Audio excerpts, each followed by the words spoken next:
Assalomu alaykum, biologiya faxriylari. Demak, siz bilan bugungi gaplashadigan mavzularimizdan biri bu kodominantlik bo'ladi. Kodominantlik deb o'zi nimaga aytiladi? Kodominantlik deb asosan ikki xil allelgenning o'zaro qo'shilish natijasida bitta belgining yuzaga kelib chiqishi kodominantlik deb ataladi. Kodominantlikni asosan biz qon guruhlarining irsiylanishi misolida o'rganamiz. Qon guruhlarining irsiylanishi asosan 3 xil allelgenga bog'liq. Ular qaysilar? A gen, B gen va 0 gen. Ko'ryapsiz, A va B orasiga barobar ishorasi qo'yilgan. Nima uchun? Chunki bularning kuchlari o'zaro teng. Endi tengsizlik belgisi qo'yilgan, katta tomoni A va B tomoniga. Kichik tomoni esa 0 ga qarab turibdi. Bu nima degani? Mabodo A gen bilan 0 gen birga kelib qoladigan bo'lsa, A gen kuchli bo'ladi va o'zini belgisini yuzaga chiqaradi. 0 gen esa o'zini belgisini yuzaga chiqara olmaydi. B gen bilan 0 gen kelib qoladigan bo'lsa, B gen kuchli bo'lib o'zini belgisini yuzaga chiqaradi. 0 gen esa o'zini belgisini yuzaga chiqara olmaydi. Qisqa qilib aytganda, 0 gen bu yerda resessiv gen.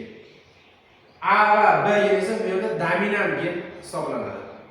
Endi men diqqat e'tiboringizni 8-sinf odamlar to'g'risiga qaratmoqchiman. Ya'ni bu yerda siz ko'rgansiz 4 ta qon guruhini, ya'ni 1-chi, 2-chi, 3-chi va 4-chi qon guruhlari. Aynan mana shu to'rala qon guruhini hosil qilishda qon plazmasidagi agglutinin alfa va beta, eritrotsitlar tarkibidagi esa agglutinogen A va B genlari ishtirok etar edi. Ulardan ham eng muhimi bu agglutinogen hisoblanadi. Demak, asosan birinchi qon guruhida alfa va beta bo'ladi. Agglutinogen bo'lmaydi va bo'lmaganligi uchun 0 gen ishtirok etadi. Va 0 gen ishtirok etishini hisobiga u gamma zigotli holatga keladi. Xolasiz bu holatda oling, xolasiz bu holatda oling. Ikkalasi ham bir xil narsa. Va bu birinchi qon guruhini yuzaga chiqarib beradi. Ikkinchi qon guruhida agglutinin beta. Agglutinogendan esa A bo'ladi. Ya'ni A gen bu yerda ikkinchi qon guruhini yuzaga chiqarib beradi. Va bu inson organizmida, ya'ni qon tarkibida gamma zigota dominant holatga kelishi mumkin. Xohlasa bu holatda, xohlang bu holatda yozaverasiz. Shuningdek, A va 0 holatda ham kelishi mumkin. Men sizga aytdim, A gen bu yerda ustunlik qiladi, dominant. 0 gen esa resessiv hisoblanganligi uchun ikkinchi qon guruhini hosil qiladi. Bu ham heterozigota deb ataladi. Uchinchi qon guruhi agglutinin alfa bo'ladi.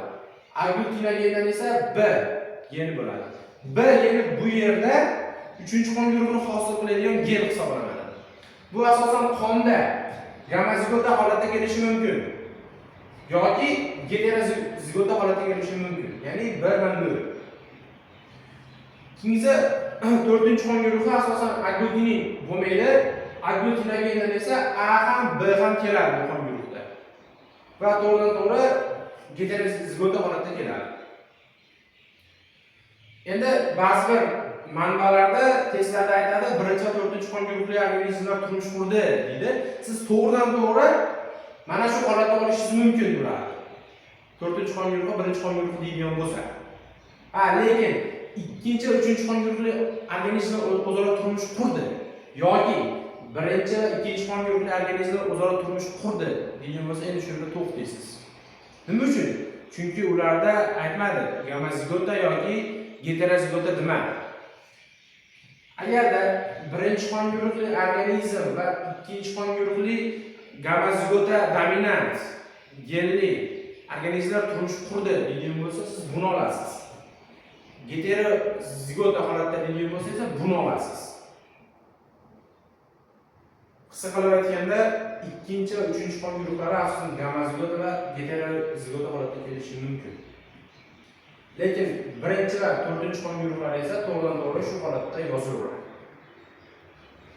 Demak, sizlarga yetkazmoqchi bo'lgan ma'lumotlarimiz shulardan iborat edi. Like tugmasini bosib qo'ying, bizga obuna bo'lib qo'ying, kommentariy o'zingiz fikringizni bildirib qo'ying.